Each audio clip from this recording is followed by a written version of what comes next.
This country been run by a brother goats, the greediest of all time. They have all a self and none of the mentality. The chorus is me.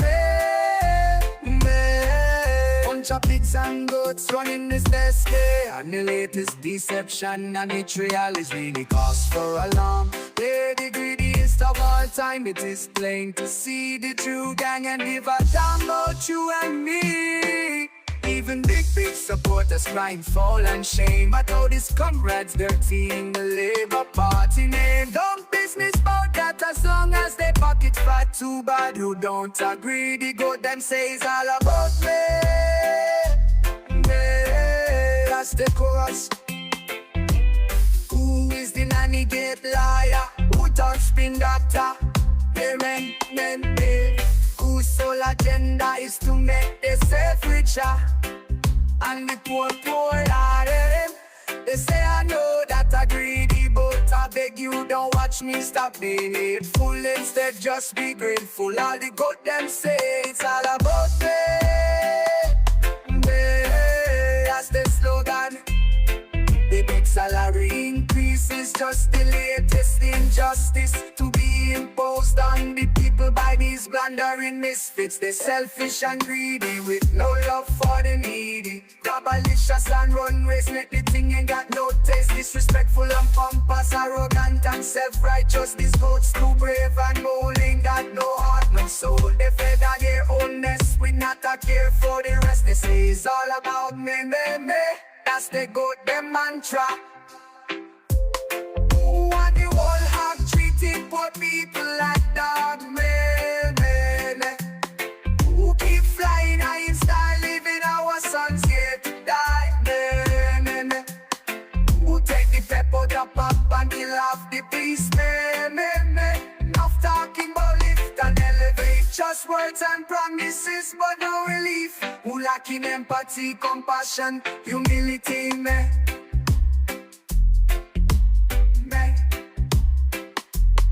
Who think that shame, lame, rename is a sustainable strategy?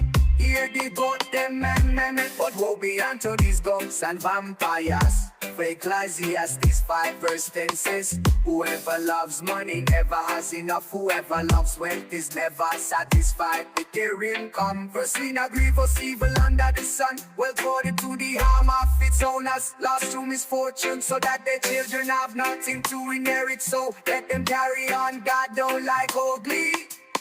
Who playing, who fooling, who since June 2022, Who do the big bet and switch, divide the poor and the rich,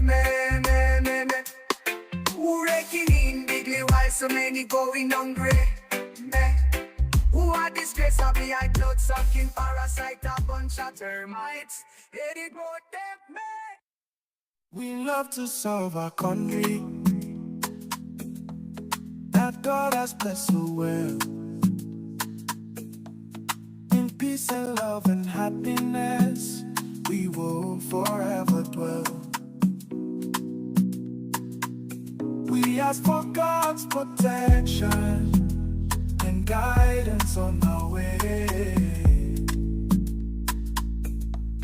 The People's Action Movement will strive from day to day.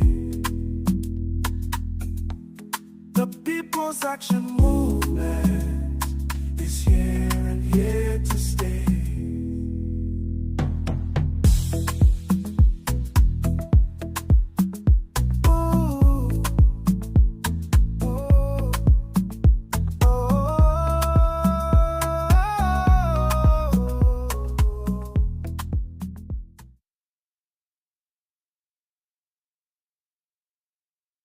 Perspectives.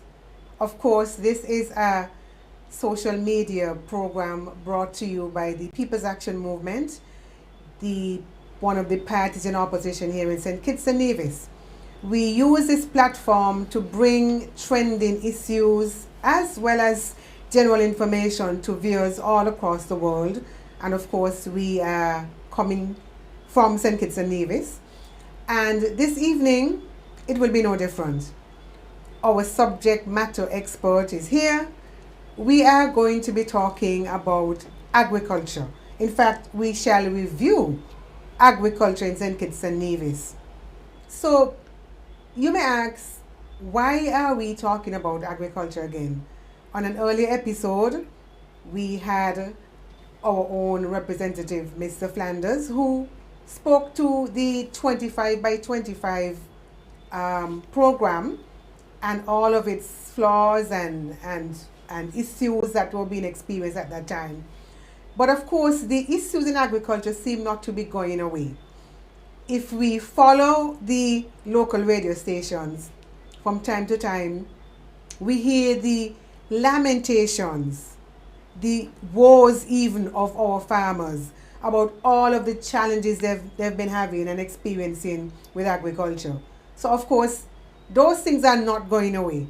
And so tonight we have a subject matter expert, an agriculturalist, somebody who is in the engine room of all of this. And he's going to dial back into some of the issues, some of the, I guess, challenges, and hopefully, when all is said and done, he would share some possible solutions.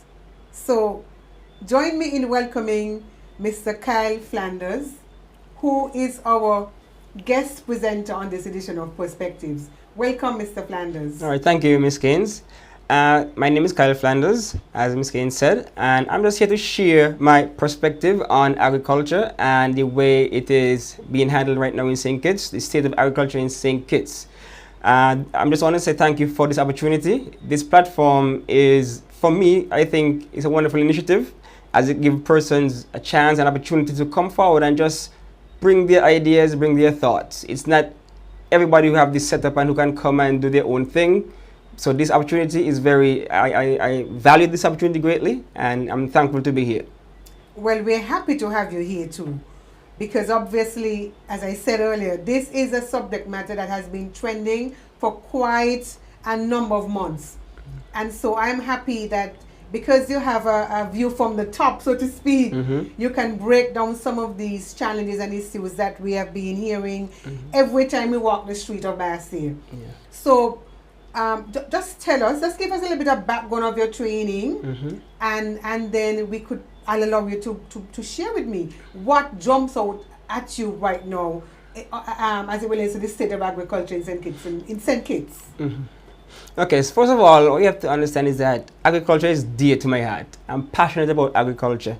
I grew up in Sadler's Village, St. Kitts, and that's in the 90s. I'm a 90s child. And so then the sugar industry was still happening. And so anybody who grew up in St. John's, St. Paul's, we are children of the sugarcane belt, right? Our grandparents, our parents, they were part of that. So it is in my blood, agriculture. I went to Sadler's all-age school, primary school. We had a nice big garden down there, and the love for agriculture grew even further from there. Went to high school at Washi and did agriculture at CXC.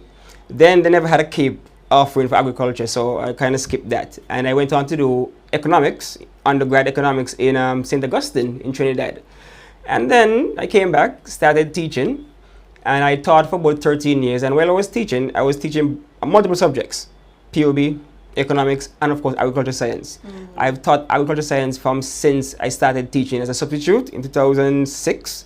And when I came back from school in 2009 up until even now, I still teach it online on my YouTube channel. I still teach agriculture science right there. I decided to further my education in agriculture. I wanted to do a degree in maybe MBA or something like that. But I realized, okay, you love agriculture, you love business. Because I did economics, as I said before. So I went and I said, I will marry the two. And so I got a master's in agricultural entrepreneurship. Okay. So that's a perfect marriage of agriculture that I love and business that I also love. And so that's what my background is. My training is in agricultural agricultural entrepreneurship, economics, and business. And so today I'm here to just offer my viewpoint on the way the sector is going. For me personally, I'm not really liking it right now. Me and other farmers, we're not really liking where the sector is going right now. Now, to understand the state today, we might have to go back. Yes. All right, we have to go back. In recent times, I read an article, an assessment done by AICA about the... And AICA is the acronym for what? Could you just... Inter-America Cooperation on Agriculture. Yes. Okay. Right. So yeah, they're one of the international agencies that are really deals with agriculture in the region, in the world. And so that assessment, that report was from 1991. And you realize that they went back into the 80s, right? From 83 come up. Yes. And you realize that back then, sugarcane was still the dominant in the economy. But we still had agriculture, non-sugar agriculture happening. Yes. And you realize we had some like 10,000 farms registered back then. You realize that 10,000? About 10,000, yes. Wow. Right? The age back then was a little skewed to the older set. About 20% they said were 35 and under. Yeah. But the older set would, you know, get the number up there. Yes. Reason why? Because a lot of persons use it back then as their retirement plan. Right? When I finish working, I get a farm and I jump into agriculture. But there was in reading that, there was some level of excitement, because I realized that in livestock production, there was a lot of experimenting going on, different breeds of animals. Let's bring this one, let's merge this one, let's see what we can get. You had Bearfords up there with all of the animals and the breeding. And so we actually had a thriving dairy sector, a thriving beef sector back then. We were experimenting with different crops. And persons, we even were a net exporter of certain commodities. Could you imagine we used to export white potato to Antigua? We used to export other goods to Statia, to St. Martin in good enough quantity. Yeah. And so you realize that there was some vision there for agriculture during that period, right? Some vision was there. Even going up in number 6, people would say that, oh, this person didn't do anything for number 6. But if you look at the farming in number 6, a lot of roads were installed in the mountains of number 6, Sadlers, Harris's, Bellevue, that's number 7 going on there.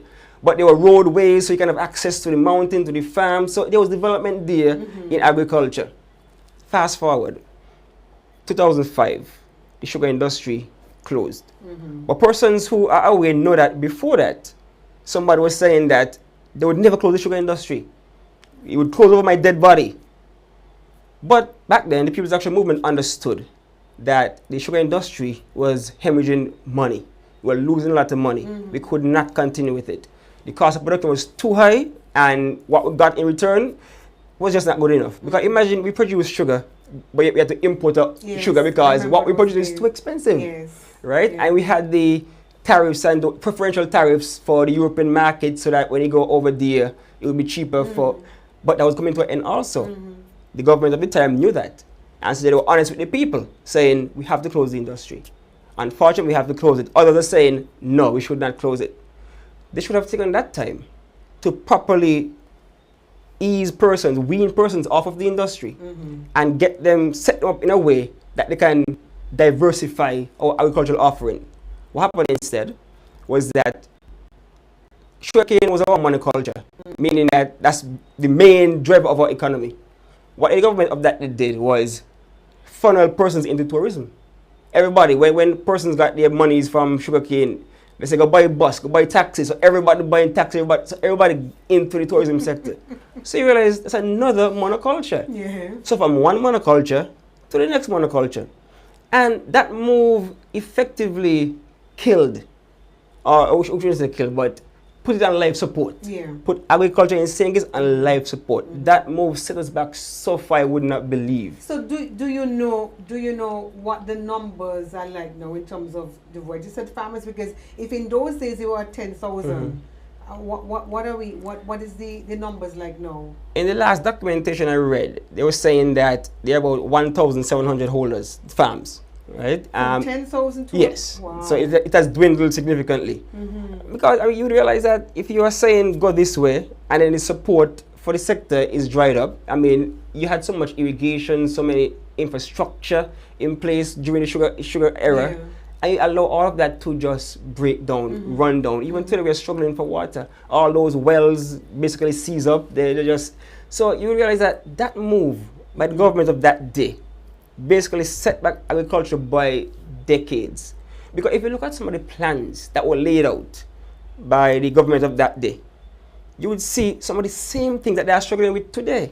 That was in the 80s. So imagine if we continue going down that road where we've been today. I had an opportunity to be in a meeting with a high-ranking official in the government, and they asked us a question. A bunch of farmers were in the room. They asked us a question: do you think the government of that day was right in basically killing agriculture? All of us said, of course not. They were wrong. They were saying back then the thought was, this is a workforce that's uneducated, and so basically there's no future in agriculture. That shows lack of foresight. Yeah. Because you would understand that maybe our grandparents might not be into school or whatever, but they have children coming after, and they have grandchildren coming after. Myself, I saw my grandmother working in the cane fields. I even took part to some degree in that. Where we used to go in the afternoon after school, and we go spread trash, we go up in the fields, and when they give them the opportunity to plant nuts, we go up and help my grandmother pull nuts and the kind of stuff. So I was a part of that. Yeah. And like I said, that helped me develop a love for agriculture. And so see me here today, a descendant of my grandmother. And I love agriculture. Yeah. So had they realized that it's not about the generation then. Keep it going for what's to come. So it can be sustainable. Today, we would have been so much better off. But I always had this question about whether or not we just teach agriculture science in the school for it to just be an subject pass for our students, as opposed to driving them in the industry better equipped than our foreparents were. And then perhaps we can use the mechanization, get equipment, and so it's less manual labor now, because obviously, we have access to all sorts of training and all of that. But my disappointment comes from the fact that young people are doing the subject matter in school, and there is no transition into the sector. And so, in as much as there's a case where they're bright young people and they're doing well in the subject matter areas, they're not necessarily, rolling up their sleeves and going into the industry. So I don't understand why there's no link there. Okay, I'm glad you mentioned that, because like I told you, I taught for a number of years, so that's close to my heart as well. I love agriculture, I love teaching agriculture. And that's part of my disappointment also, because I would realize that people always blame the education system, saying it is this and it is that, but it's actually very scalable. Agriculture as a subject is very scalable. I could be in A1 and I do agriculture, I could be in A5 and I do agriculture and pass. I have records of that. All of my subjects, 100% pass for the most part. So I've taught students in A1, right down to A5, and they pass agriculture science. Because what? Some of us might know the fancy terms and stuff, but the practical side of it, that's where they would get their scores, right? The practical side of it. And you're correct in saying that a lot of persons would shy away because of the drudgery of the work and because the stigma attached to it. Parents would say, don't make my children agriculture, because I've had that fight too. Agriculture, but we encourage them that, no, it's more than just this. As you go further, you hear about ag tech, and you see all of the technologies available today that children can take advantage of. But what you said, in the previous, when I came into the Ministry of Agriculture first, that's where I work. Right? When I came in there first, I was in charge of what you call the Education Initiative, right? Where I was charged with having, basically having children come for work experience from CFBC, or even the high school if they wanted for job attachment. So I had an internship program. We ran for about a few weeks. And those children were so excited. They were able to put hands on with everything.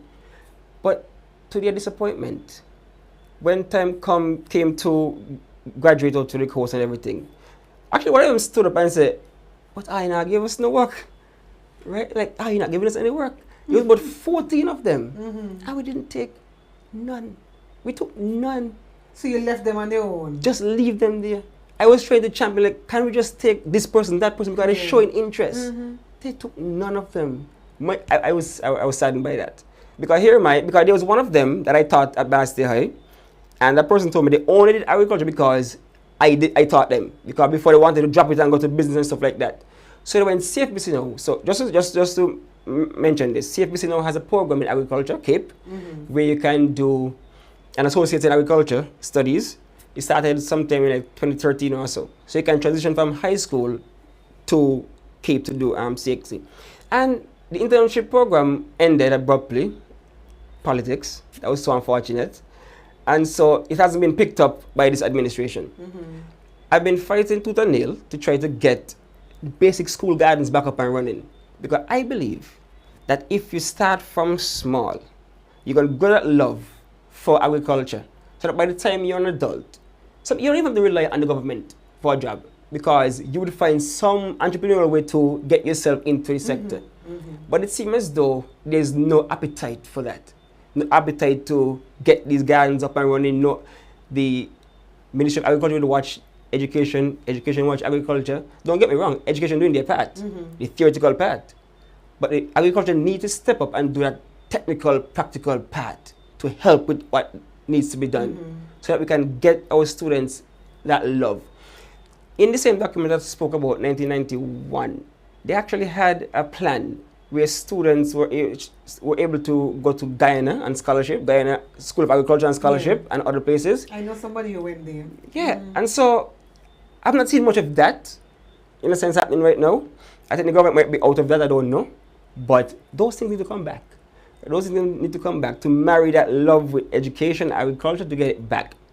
So, what the state of agriculture today now? So I want to break it down in some different categories. You know, marketing, finance, the approach to agriculture. Hold that thought. Hold that thought, because I know this is really the meat of the matter for you. But I was thinking that you said most of the when the transition started to happen from agriculture to tourism, most of the people got they were told to go get taxi buses and become taxi drivers, and so there was a transition from agriculture primarily to tourism. So even while the tourism product was being built out, wasn't there room for linkages? Because I mean, we now have the biggest ship in the world coming here, and so surely there ought to have been opportunities to sell some agricultural produce to some of these cruise liners. I mean, so did we miss? Was that a missed opportunity? Of course it was. I mean, today you hear them talking about agri-tourism. No, it's a big thing, from the farm to the fork and that kind of experience. We have a nice Laverne farm, a lovely farm. I don't know if you ever got a chance to go there. I've heard about it. Lovely farm where you go and you get the whole experience. They feed the things that they actually grow themselves, eggs, chickens that they hatch, the eggs. It's a lovely experience. It's only now they realize that there's something there. It was there all along. Had you had the vision to see, okay, we're easing into tourism. Cruise ship need to eat. Hotels need to eat. The whole experience on the farm from tourists. Then we could have, that's an opportunity that we really did miss. And I've been advocating for something like that. For example, you have the farm over Kim Collins Highway. Right? There was a site that they kept open there now. That was one of the controversies I had in the ministry, because I'm like, you don't dedicate a site just for 2 days to host open day. That's a waste of resources, that's a waste of money. If you start from scratch, come up. I was saying that we could build it out, so that during the course of the year when there's not open day, tourists come through, pick this, pick that, eat that. Build it out so it can be a part of the tourism product. Right? So that was an idea I had in terms of that. There is an opportunity right there with agro-tourism. So you're correct in that. We did miss the boat on that one. So you were saying now that there were 4 key areas that you wanted to. Yeah, they're a couple, but I'll just start with a few. Let's look at financing, because that's a part, that's part of my that's what I love to, because in my thesis for agri-entrepreneurship, I did the value chain financing, how financing occurs during the value chain of agricultural produce. And so you realize that financing in St. Kitts for agriculture is a problem, a major problem. Surprisingly though. With all these programs the government has been launching? Yes, surprisingly though, back then, the same document I was reading, I don't know if you remember FND, of course. Foundation for National Development. That was a key driver of agriculture in St. Kitts. A lot of the loans that they were given out were to persons in the agriculture sector. I think it was at 6% back then. I saw a year where they gave over 200 loans. So that was a key driver. But FND couldn't survive, because the way they survived was that you would pump money into it and then farmers would take it out. And it even offered technical assistance. But the government allowed that funding to dry up, and they realized that to pivot into something else, into a full-on credit union now, because that wasn't working. So those are things that, like, why do you allow that to happen? Why not just keep the money in the institution so that it can help to develop agriculture? Development Bank is another entity. You said that there's a lot of things going on right now, but there's nothing designed for agriculture, nothing designed for farmers. It's everybody, small business. And that's another problem I have with the state of agriculture today. I was going to get to that later on, but let me just touch it now. The view that persons today have of agriculture. Yes, I know it's a business. We all know that. But what persons don't understand, and I've had this debate before with small business, with persons in the ministry and stuff like that, what you don't understand is that agriculture is not, all businesses are not created equal. You have different sectors, different business. Agriculture is what you call a primary production, the extractive industry. How many other extractive industries we have in St. Kitts besides fishing and agriculture and farming? So you can't use the same brush that you paint, let's say, a clothing store, a restaurant. Restaurant is tertiary service. A store is secondary. You know, so you can't do that. People don't understand that, because even in debates, like for example, when they had the night market and stuff like that, they were merging with small business, and they wanted the farmers to pay for this and pay for that, and they were like, well, they got to understand it's a business and you have to pay for it. But I'm like, no, it's not the same. You have to be treated differently, because you have to understand that certain businesses operate in different marketing systems. You have a monopoly, you have a monopsony, you have a duopoly, oligopoly. You have a perfectly competitive market. Agriculture is the closest thing to that theoretical market structure, because all of this stuff are homogeneous, meaning they are the same. If I buy a pound of potato down the road, I can't come and tell you, well, this came from X farm, because it's the same. So if they treat agriculture different to you treat other businesses, because it's not the same. And it seems as though that is a loss on persons in leadership. They keep saying it's a business and we're going to force it to be a business. That's not going to work. And then you look at even the banks, where they want to back to finance again. There are no facilities created specifically for agriculture in St. Kitts. You have the same interest rate, you have the same business competing for the same pool of money. Because the other day they had some million in the development bank at, I think it was 2%, right? And they were saying it's for all small businesses. But naturally, other businesses would come in, grab up that, because agriculture in itself, there's no priority. There's no priority. It's high risk, so people are going to think twice. And so the same thing was reading in 1991. They were saying one of the problems with development bank is that they don't even have internal persons with the technical knowledge to facilitate agriculture. Because you would lend somebody money and you realize, okay, when they're not paying, it's on a cycle. Plant, harvest, it's on a cycle. So you need to facilitate that into agriculture. So financing is a major hurdle in St. Kitts in agriculture. And there's so many ways you can try to do financing. It doesn't have to be direct loans or anything like that. You have credit, you have store credit. I mean, TDC try their best. TDC would give you a little credit, a little discount or whatever. But you need more involvement from the private sector in terms of a lead firm that would take the helm and say, okay, contract here, contract there, I give you X amount, and when the cycle comes around, you harvest and you pay back this and that and the other. But is there, I like to talk solutions on perspectives, so that people don't think that all we're doing is lamenting and not providing any suggestions. So do you think that there might be room for an operation to be established that could give maybe short-term loan financing for people in agriculture? Microfinancing. Is there an appetite for it? Microfinancing, yes, there is. But in speaking to some of the institutions, right, one of the credit unions here in St. Kitts, they're saying that they're ready. They're ready to help the farmers. They just need the government now to pump some money into the institution so that they know that there's a backing. So they lend the money, and if something happens, then there's some backing. Because you have to mitigate your risk either way. You're a business. So you need help on both sides, private-public partnerships. Right? I've always recommended, because one of the problems that the banks say that they have with agriculture today is that farmers don't keep records, and farmers don't have business plans. So I've already recommended to the ministry, it's been years now that this complaint has been happening. Let's meet them at halfway. Let's start a small business unit in agriculture. Those are solutions I've offered. Start a small business unit. So you want a business plan for agriculture, come to us. We sit down with you, we draft up something, we help you. And especially since there's no more small business association. Do you remember when there was a small business association? A site in the reading. As part of the cooperatives and those kind of things. Yeah, so you need even the one that they have with the, what do you call that, the business entrepreneur, the Ministry of Entrepreneur and Small Business. That doesn't really cater for agriculture either way. I've seen it, And when you're looking at it, it's just not for agriculture. So I've suggested that let's do our own thing internally. Yes. Another one of my colleagues said that he love accounting and he love finance. So he'll go around and do what he call financial extension services. Where he go to farm and make sure that the books are up to date, make sure, because that's the next problem with farming, keeping records.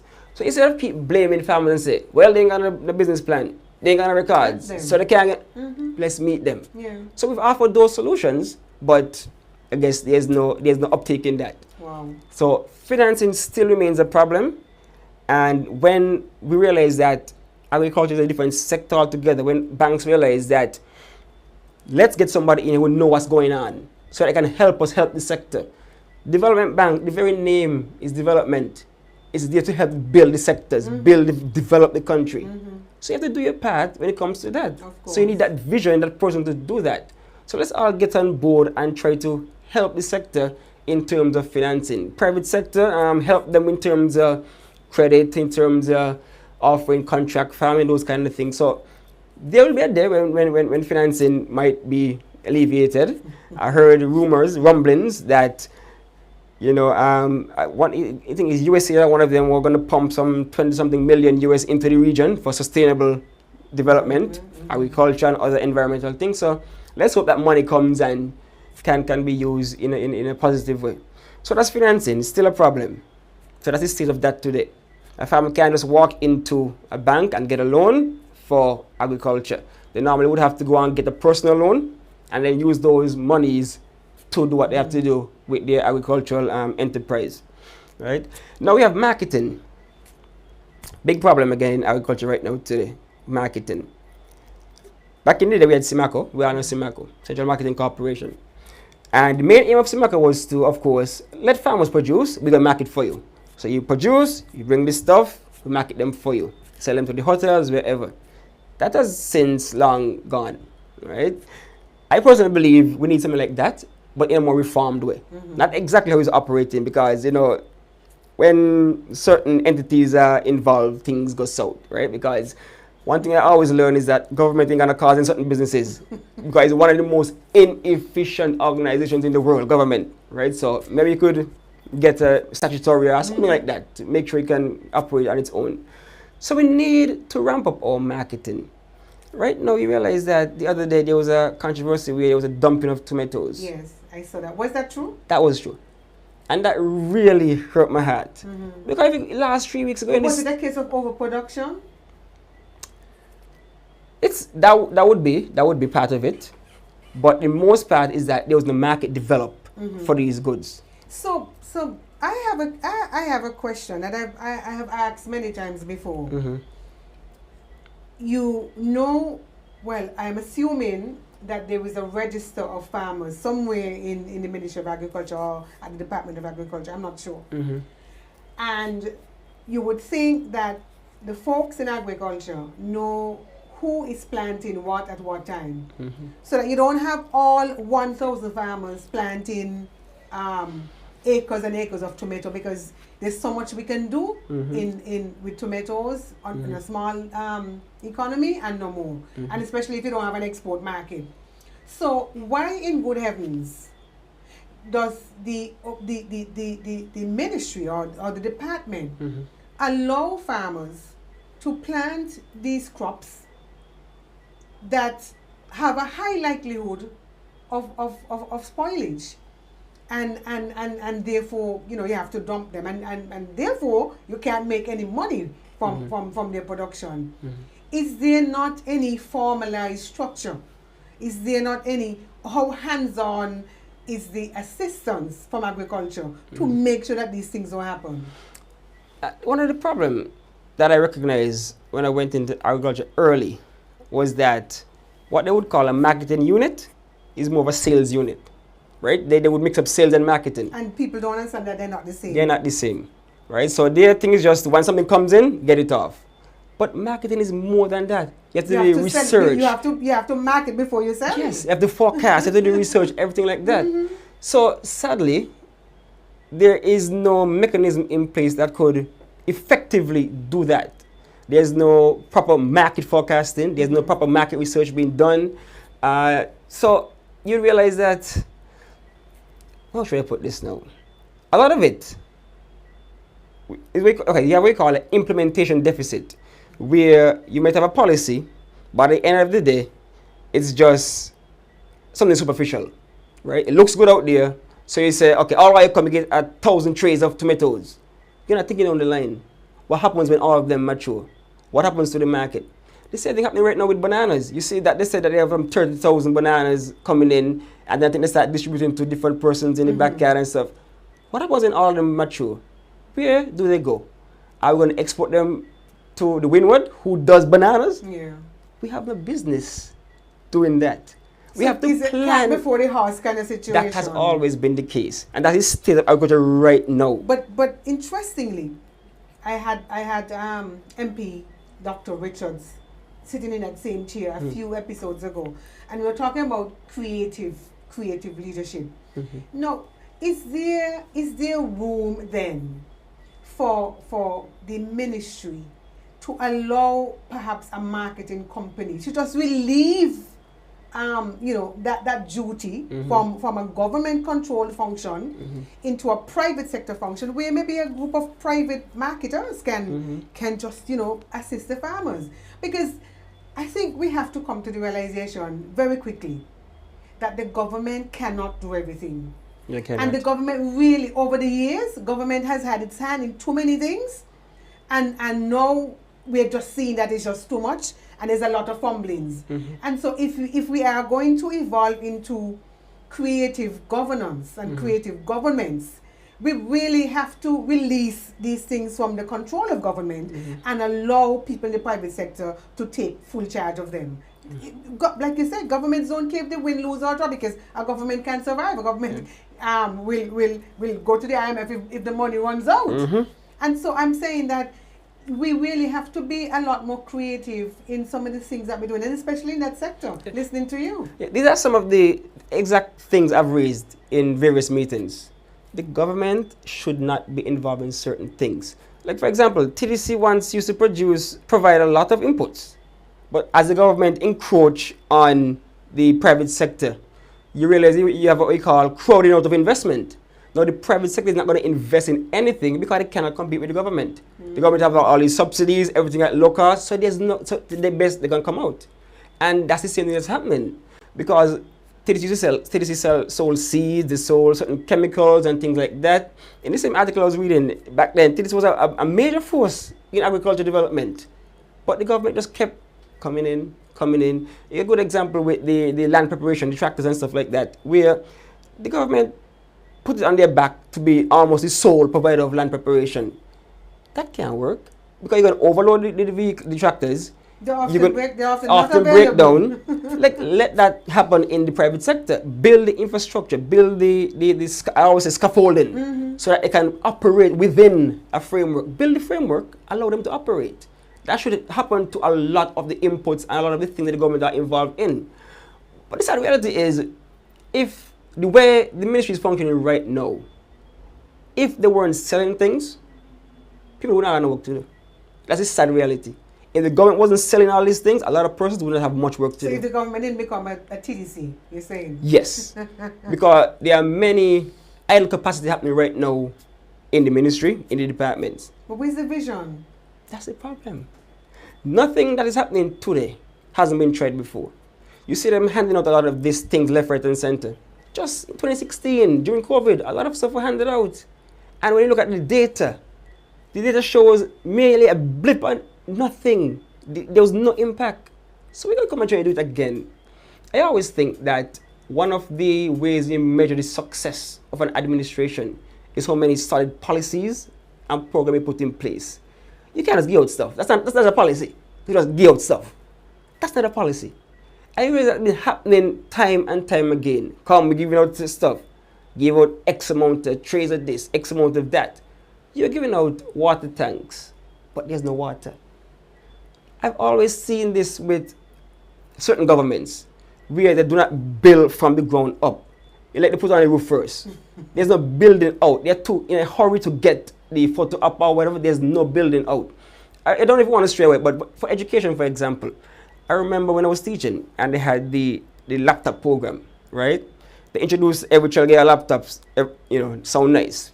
When you realize These children have internet? No. So what's the purpose? You used to see a lot of children gather around people's house, gather on the people wheelchair to get internet. There was a sad side, all there on was the no lamp vision. posts. And then you gave persons laptops in first farm, but then they reach fifth farm, and they really need them for the SBs and stuff. They're gone. They're broken. But then you realize that the other government now, the other administration, came and said, during COVID time, let's see who ain't got the internet. They actually went and installed internet in person's house. They actually built out the infrastructure and then gave the devices.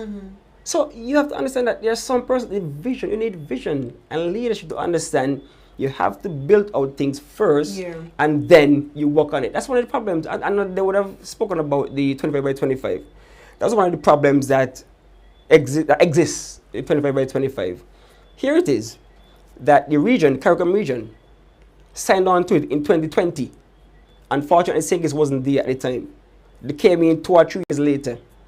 We have a minister saying, we're going to be the envy of the region. We're going to be the most successful. You're already on the back foot. It's not a competition. Nobody's saying hurry up. It's not a competition. But because you want to seem as though this and that is going on, you brag about we're going to be the envy and this and that, and so you hurry things along. And it turned out to be so far not as successful as it should be. I realized that in some postings, I realized that it changed from reducing imports by 25% to increasing production by 25%. Oh. I've seen that on some of the the equation is being twisted. Yeah, but that doesn't really equate. Because even if you increase production, it's up. But is that trickling down into the economy? Is that if stuff being dumped, I produce them, but they're being dumped? Yeah. How effective is that? Exactly. And so there's no plan, like you said. There's no plan. It's like we make up as we go. And so that's one of the problems. That's one of the sad state of agriculture right now. There is no plan that you can follow and say, okay, I see where we want to go. Before the change of the government, I was a part of helping to develop what we call the growth strategy plan. It was a plan for 10 years. A lot of money was pumped into that. FAO brought in a lot of consultants, and it was a broad consultation process. We spoke to all sectors. We had teachers, we had the private sector, all walks in the private sector, we had water, we had a lot of persons. So the document that was produced was something that is of quality, of substance, because it incorporated the view of so many. I mean, even now, the leadership right now was a part of the consultation process. So they know it exists. Yes. But we had one meeting to discuss how we're going to implement this plan, and never again. One meeting? One meeting, and never again. That plan basically... So it's gathering dust on a shelf somewhere? Unfortunately. If it's not, I don't know. But right now, the agenda is the CARICOM's 25 by 25. So what do you remember about that plan? You remember anything stands out for you from that plan? Yes, because the plan also included import reduction. But it was in a step-by-step process. You can't just hit it one time. Because you have to understand that these things take time. You have to be surgical. You have to be precise to get this done. And that was one of the problems that I had at the ministry because of how things were being implemented. And when I voiced my concerns, well, basically I was sidelined, right? So a bunch of us were just cast to the side. Right? I was basically run out of the ministry. I'm not even at the ministry anymore, right? So, no, I'm not. I was cast aside. But those are some of the problems. I was a part of the early stages of the 25 by 25. The plan was supposed to be, we looked at what we're good at producing. So we realized that, okay, carrots, tomato, peppers. Okay, we're good at that. Some others, we're not so good at. So you decide you focus on what you're good at. That's basic for economics, for business, your core competence, your comparative advantage. Yes. You focus on these things. Bananas was never a part of it. Planting was never a part of it. Because that's not part of our core competence. That's a part of our comparative advantage. Understand, the 25 by 25 is a regional thing, right? So what we produce, we should be able to export amongst ourselves. What they produce, should be able to send to our shores. And all in all, at the end of the day, as a region, we reduce our imports by 25%. So it's a collective effort. Okay. Because all of us are endowed with the same resources. Some got better soil for this, some got better soil for that. Absolutely. Higher altitude. That's just how it is. Because normally you don't count stuff coming from the windward as imports. So when you're looking at import reduction, we don't count our brothers and sisters. So to bring all these bananas and plantain and stuff like that, So are we kind of crowding out our own brothers and sisters when we could produce more tomatoes, more peppers, and send them down there because they are not too proficient in producing those things because they are not given the same endowment as us. So you have to understand that it seems as though persons are not aware of what the agenda is about. It's not about us solely reducing by 25%. Why would they not be aware? Are they not technocrats in the ministry? Well, if you're talking about the ministry, right now the structural, the institutional strength of the ministry have been diminished so severely. Right now you go down there, you can hardly find persons who are subject expert in agriculture. Really? That's the sad reality. Like right now, you might find, I think there's one person there, two persons. One is more for livestock, one is for crops, but they're on the way out. Some are ready to retire. So there's not really a succession plan. So when those go, that's it, right? Like right now, we have so many persons who did something online, and they are there. So our this agriculture sector in St. Kitts is in a serious state. It is. It is sad to say, but majority of persons working in agriculture, they don't have an agriculture background. They do not have an agriculture background. We have a number of agricultural officers, and I think it must be one of them have a background in agriculture. Oh wow! What is happening in agriculture is that some of these positions, they look good, scale nice, so you give your friend, you give whoever, so you get paid at that level. In the ministry, we had this unit called the Policy and Planning Unit. That unit, as I say, is for policy and planning. When the government changed, that unit was basically dismantled. So there's no real planning and policy going on. That explains what is happening. That explains why what is happening. That's the reality of it. So some of the positions were given to persons as, I don't know if it's favor or whatever, who ain't really supposed to be functioning in that position. You've heard it many times. There are a lot of square peg in round holes. And that's a reality. I've seen it myself. It's a reality. But look at the fallout in the meantime. That's it. So you wonder why we would see that persons who are in charge would stand by and just look at this systematic destruction of the ministry, who's supposed to be the core at policy, at planning. You can't go to, like for example, there are 3 assistant secretaries in the ministry, positions in the ministry, 3. I'm one, there's another one, there are 2 more. I was the last one in the ministry who had a background in agriculture. And I was kicked out. The one that remains, no background in agriculture. Oh, wow. So you can't say you're going to hand down to an assistant secretary to develop a policy for anything in agriculture because it doesn't exist. That's the reality that we're dealing with right now in the state of agriculture. And you could see the fallout. You can see the fallout in the mismanagement. You can see the fallout in the inability to plan, because one person put on a cape and an S on the chest and say, that's me, I can do everything. And you can't, that can't work. No. Right? I think one of our political leaders, Mr. Gums, Gums, did a commentary about some greenhouses. There was some commitment made for some greenhouses or shade houses somewhere in the country. And I think 100 of them were being planned. And where I've seen photos that he has provided to support the article he has issued to suggest that that has gone to naught. Yeah. Well, that initiative, the Greenhouse Initiative, that was thought up in the previous administration, and so it was taken up by this current administration. The whole idea is to put down a bunch of greenhouses in one area, allow farmers to come in and operate from them. I don't know exactly how the legal stuff worked out, because again, there's no real planning for that. It's just an idea and just straight out. So you don't know how it's going to operate in that way, right? At least when I was there, it wasn't fleshed out. So that plan should have been implemented some time ago, but it seems as though it's a little slow and slow going. Not too sure why. I could hazard a guess that the subject matter experts are not really the ones at the helm, right? There's one person I know in the ministry who have a background in greenhouse and those kind of things, and they're not at the helm of that, right? And so you see that that's kind of in the wind right now. But if that is to come true, that would really put a nice dent in our importation of certain commodities, tomatoes, peppers, So that's why it was conceived before, because we could see down the line that those kind of technologies are the way forward. Actually, before the government change, one of the plans we had was to engage some students that left CFBC and allow them to operate various greenhouses, put them in an area, allow these young people to operate those greenhouses. But that plan didn't come to fruition because, you know, things happen.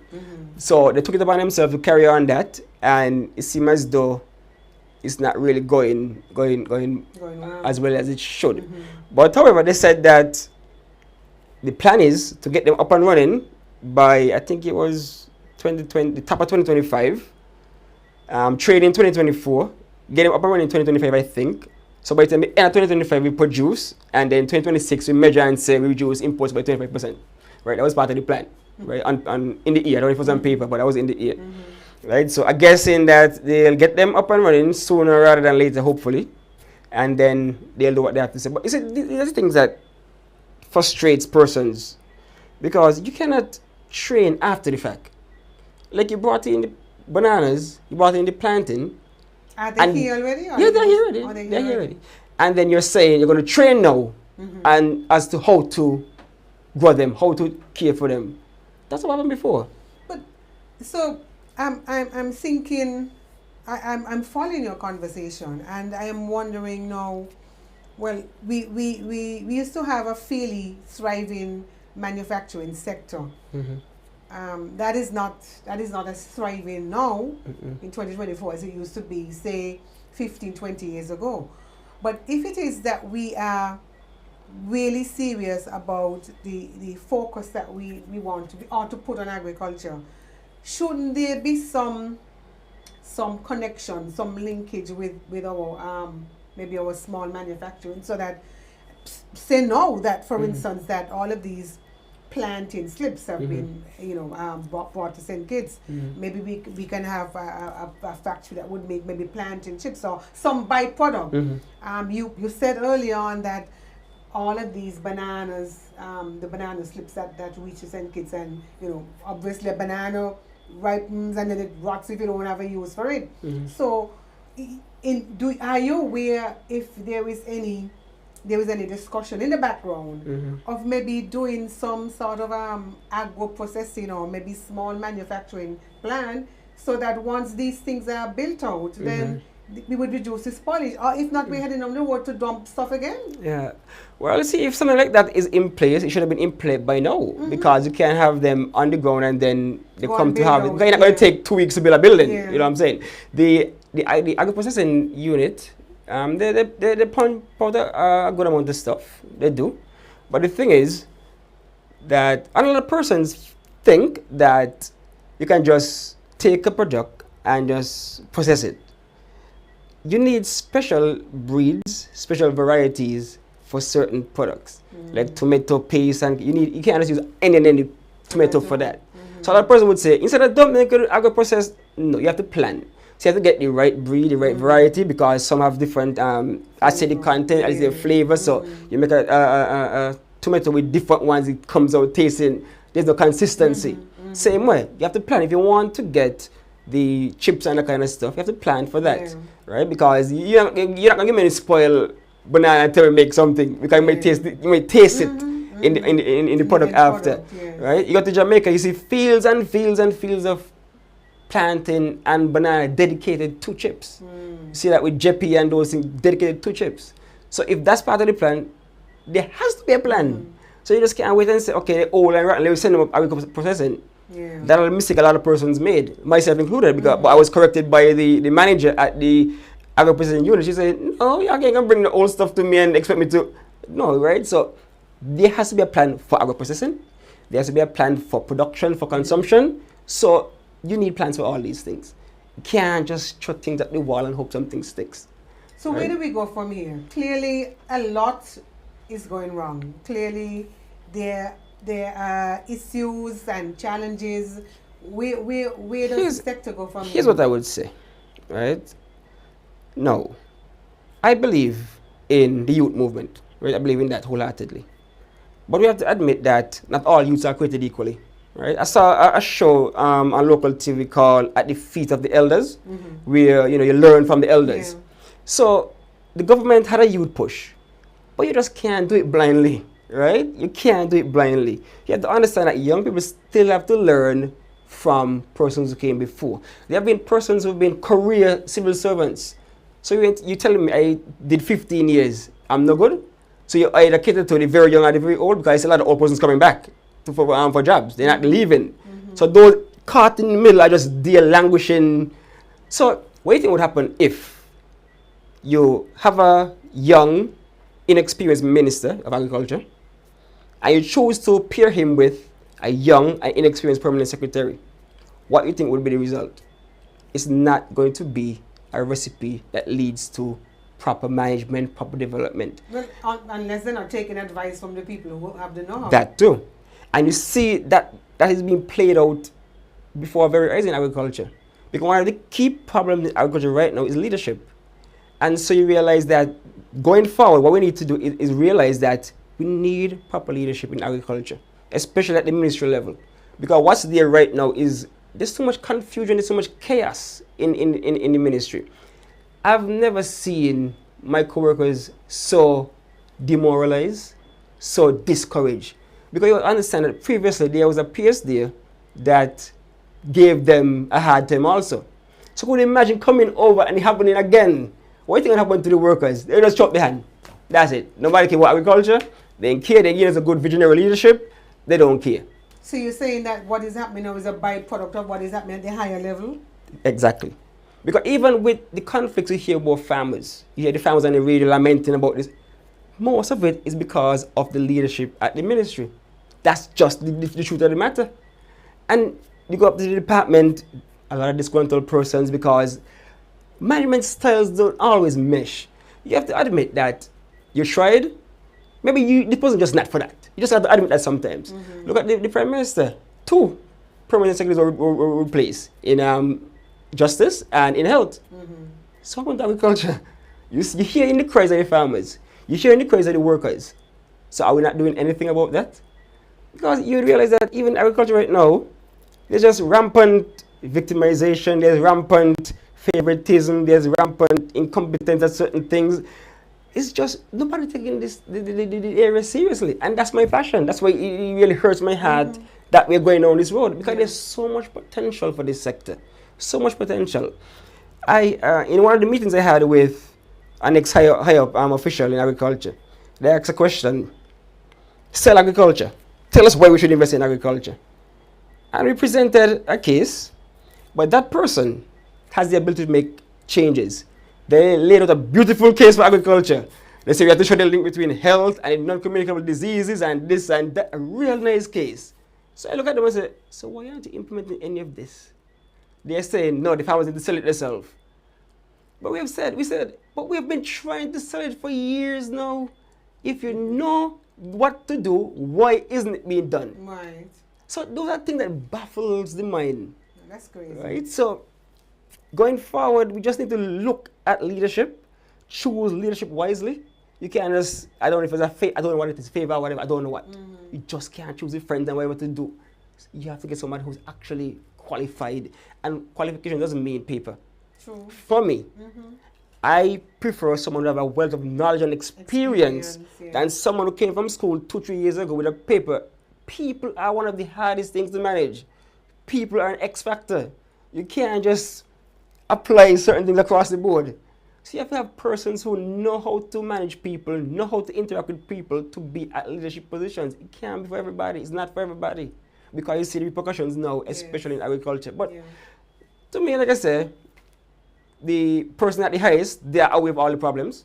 Even from my case, I've been to HR, I've been to, have had meetings with the ministers, I had to speak about my issues. Nothing, I don't get out the ministry and that's it. Right? That was it. Right? So problem solved. So we need to, think twice, vet persons properly. I was saying, but maybe we should have one of those confirmation things like America, where for certain posts, you have the person sit there and you answer a whole lot of questions. Yes, so you know that, okay, they're ready for this job. They can't just do it blindly. Yeah. So. But, we are party in opposition, and maybe that is a lesson for us in that we understand now while it's early that there's certain positions that need, the matching experience, and like you said, not just qualification but experience. And also, I mean, you may not have you may not have none. You may not have neither experience nor qualification, but the willingness to follow advice from people who know better and to learn. And so, if in the absence of these things, we will always be going back to this vicious cycle. And so, I would hope that from where we sit as an opposition party, we ourselves are taking notes, not to fall into that same sort of dilemma. Because, I mean, this would be how many years of downward spiral, should things change. And so the lesson should be learned now. The unfortunate thing is that in all of this, the farmers are suffering. I mean, I don't know if are farmers even making money now. Are their farms profitable anymore? I don't know. I don't know if you know. So when we have to think of the fact that, livelihoods are at stake, our food security is possibly at stake, we really have to sit up and decide to do what we have to do in the name of progress and in the name of advancing our economic development. And so I'm truly grateful that you made this stop tonight. A lot of what you said, saddened me a little bit, because clearly we need to find a way to do better in this sector. The situation is bad, for real. It's bad. It is bad. And the thing is that those in authority know it's bad, but for whatever reason, they're not stepping in to correct it. I don't know why. I just don't understand why. And like for me, I would speak on any body who is doing, like, I don't know. In the last administration, I got up and spoke about how people are being treated in agriculture. I don't care who's in power, right? People are being treated badly. I spoke about that. So and that is how it ought to be. That's how it's supposed to be. That's how it ought to be. I got up and I said, no, you can't. I spoke to our minister, said, no, you have to focus on agriculture. Because, then the PAM person who not in charge of agriculture, it was others. And so I like, come help us over here. Be in dire needs over here. So I believe in speaking out. Might be to my detriment, because many times they rock boat and I'm the only one drowning, because right now, like I said, well, well, I'm sure you have the support of the farmers, because you sound like somebody who also have the interest at heart. Yeah. And people who support them. Yeah, I'm actually part of the consortium of farmers. I lend whatever knowledge I have, I lend to them, because like I said, I love it. Agriculture I love. I want to see it progress. Do you have a farm yourself? No, I don't. Okay. So I have no interest in terms of conflict or anything like that. Right? Other persons in other positions have farms, and people would question, well, they're not going to go as hard for us, because that's not with me. I don't have any farm. So when I speak, it's about getting everybody benefiting from the sector. Right? So I like I said, I love to talk about it, and I want it to be better. But right now, where we're going, financing needs help, marketing needs help, production needs help, the leadership needs help, the view of agriculture needs help. Just a little thing. Two separate meetings I was in. Two government officials. In one meeting, one of them started talking about farmers, talking about how farmers are at the lowest rung of the social ladder, and it's up to us to bring them up. And I said, hold on, what are we talking about? We cannot view farmers like that. I personally, growing up in Sadlers, idolized a farmer. You had a farmer named Roland Harvey. Used to call him Coke in Sadlers. This man had multiple chance, own house, he had a whole supermarket. So with no money in farming. Can I tell you? I worked in the court many years ago, and I witnessed farmers paying off vehicles bill of sale in less than the required time that they were given. So I know that farmers do well. So imagine you have that view of farmers that you're supposed to come in and rescue them. That means you're not listening to them, because you think you know what they want, because you think you're educated or whatever, and so they had to come correct. In the other meeting now, the person said, okay, I thought I was meeting with farmers, but when I start here y'all talking, I had to change. I had to change my mind, and I had to speak on a different level. So I'm like, these are persons who are in charge of, movers and shakers in a sense. And that's the way they view agriculture, view farming. We got bad. That's sad. That's sad. It is. I'm to thank you. I really appreciate the hour that you came and Was it spent over already? and Okay. shared with us this evening. There's obviously a lot of work to do. And I know you've said many times that you have been sidelined, but you know, I always say that maybe you could sideline a position, but you can't sideline people's knowledge. That is true. And Still so there. to the extent that you can use your knowledge to influence and encourage farmers and do what you have to do, even if you have to do it outside of the scope of where you work, where you sit, I think I really want to encourage you to do so, because there must be hope. We need hope. Mm-hmm. And so I thank you on behalf of all of us who do this program weekly. And feel free to come back if there's more information you want to share with us. I know an hour flies by very quickly, and you probably still have more to say. So I encourage you to come back. This conversation is not going to end tonight because the show is done. But we want to, as a party, commit our support to the farmers. And I want to use this forum to, perhaps hint to our political leader that perhaps we can have a forum with our farmers. That would be a good idea. To see what it is we can do. Take notes, because I think what is missing a lot in this dispensation of government, this consultation, there is no discussion with the people who are at the very level to benefit or to move and carry these sectors forward. And so I totally agree with you that there needs to be more listening. So I thank you so much again on behalf of the party for coming here and sharing with us. And this ought to cause us to jump into action and have a forum where we can listen to the farmers and take on board some of their gripes and see what it is we can promise and what policy we could begin to shape even now in opposition, so that when we get in to the helm of government, not too long from now, we already have a head start. But don't forget the workers in agriculture. Of course not. The ministry, the department, because not. like I said, it's bad for us all. Of course not. So thank you very much for sharing with us. We do value your input, and we wish you all the best. All right, thank you very much. I'm so appreciative of this forum. I know you are. Thank you very much, and I want to bid all of our viewers a good balance of the evening, and we'll see you again on the next edition of Perspectives.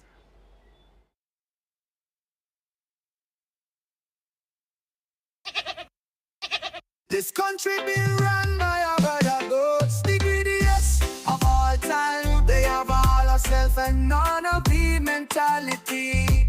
The chorus is me.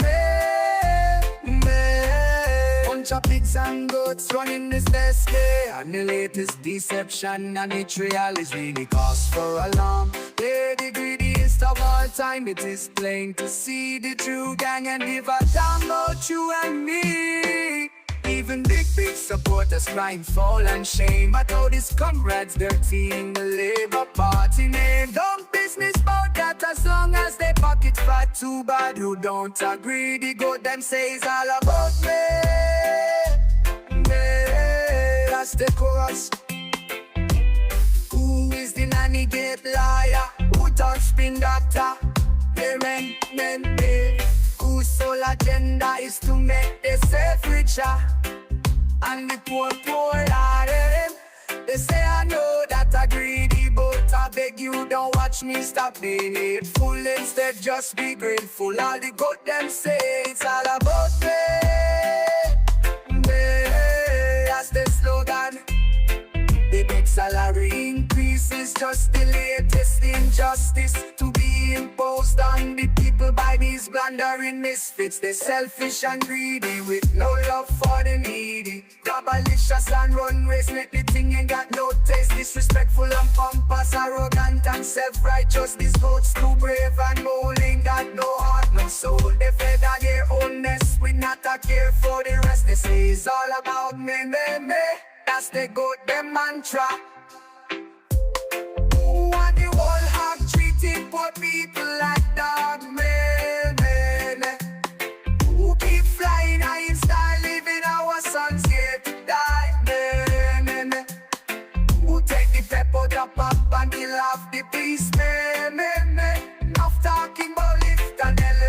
Just words and promises, but no relief. Who lacking empathy, compassion, humility, me.